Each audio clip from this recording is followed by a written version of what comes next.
ඔන්න යාළුවනේ මම අද ලෑස්ති වෙන්නේ යසෝදරා මෙහෙණින් වහන්සේට මිරි වැඩි සංගලක් හදලා පූජා කරන්න. ඉතින් මම ඒකට මෙන්න මේ වගේ සෙරප්පු දෙකක් ගත්තා.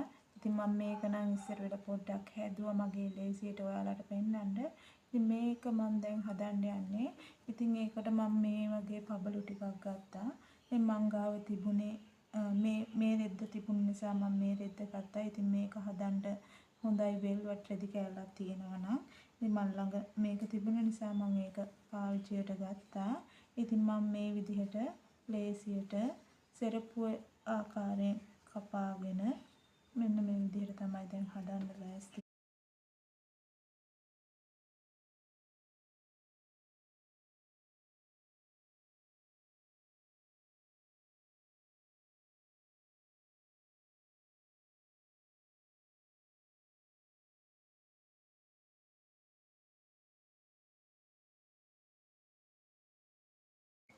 ඔන්න යාළුවනේ මම දැන් මේ සෙරප්පු දෙක මේ විදිහට අලවගෙන ඉවරයි. ඉතින් දැන් මං ලෑස්ති වෙන්නේ මේ සෙරප්පු දෙක ලස්සන කරන්න.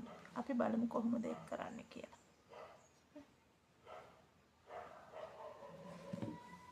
මට දැන් පබළු තියෙනවා.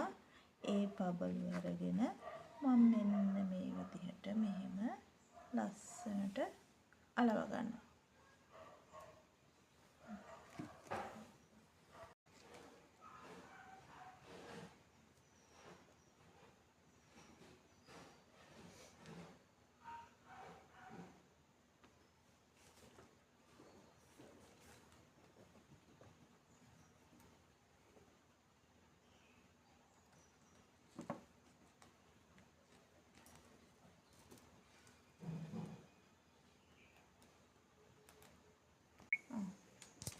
ඔන්න මම දැන් මිරි වැඩි සංගල භාගයට භාගයක්ම හදලා ඉවරයි.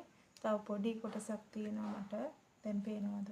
ඔයාලට පේනවද මේක ගොඩාක් ලස්සනයි දැන් ඇත්තටම. තව චූටි කොටසක් තියෙනවා. මම ඒකත් ඉවර වෙලා ආයි පෙන්නන්න.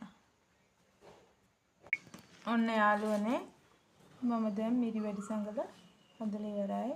දැන් ඇත්තටම මේක තමයි මම ගොඩාක් ශ්‍රද්ධාවෙන් යසෝදරා මෙහෙණින් වහන්සේ උදෙසා හදපු මිරි වැඩි සංගල. ෂෙයා කරන්න, කමෙන්ට් කරන්න. ඔයාලට ගොඩාක් පින් සාදු සාදු කියලා අනුමෝදන් වෙනවා.